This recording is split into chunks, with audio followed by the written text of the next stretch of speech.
In the heart of a bustling town named Oko Aje, where the morning chants of traders filled the air and the scent of spices danced under the sun, there was one food seller everyone knew, Aya Kike. Her stall stood right at the center of the market square, always clean, always bright, and always filled with the most delicious aroma of jollof rice, ofada stew, and smoked goat meat.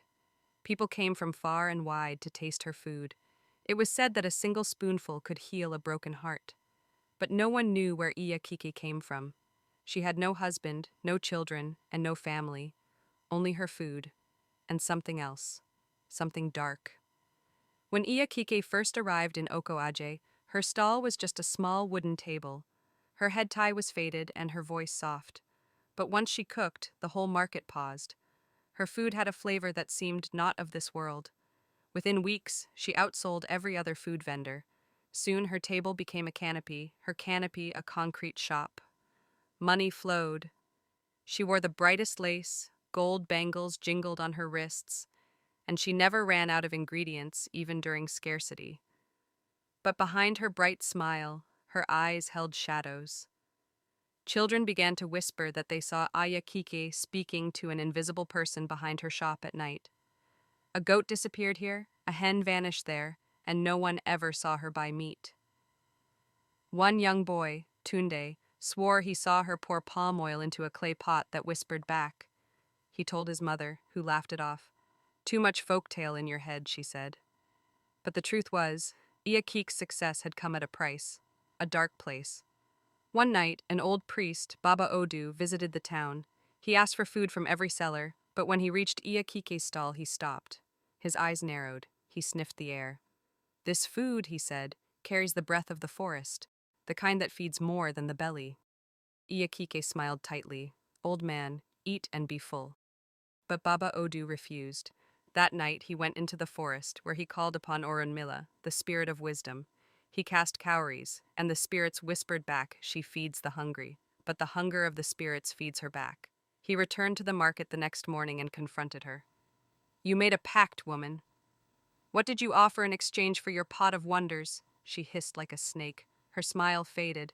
Her eyes turned black. "You know too much, old man." The ground shook. Her shadow lengthened. The market women screamed as her true form flickered half human, half smoke.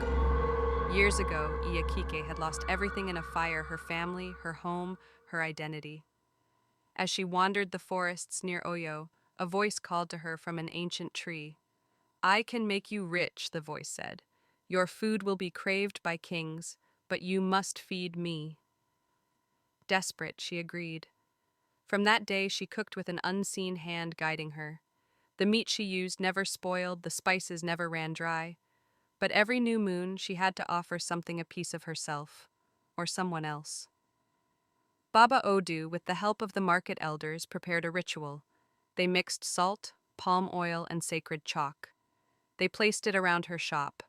The next time Iakike stepped out, her legs trembled. The spirit she served screamed through her mouth, "I will not be caged." The market erupted in chaos. Winds howled, pots flew, and shadows danced. But Baba Odu threw a gourd filled with river water at her feet, shouting ancient incantations. She screamed. Her voice split into two, one human, one not.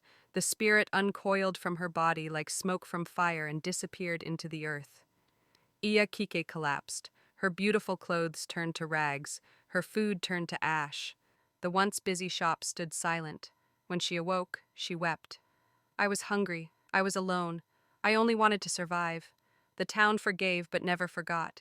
She was given a small hut at the edge of the village, where she lived simply, teaching young girls how to cook the right way. No spirits, no secrets.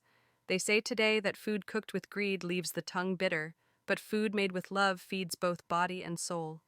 And whenever the wind whistles through Oko Aje, the elders say it carries the whisper of the spirit Iakike once served, still hungry, still waiting.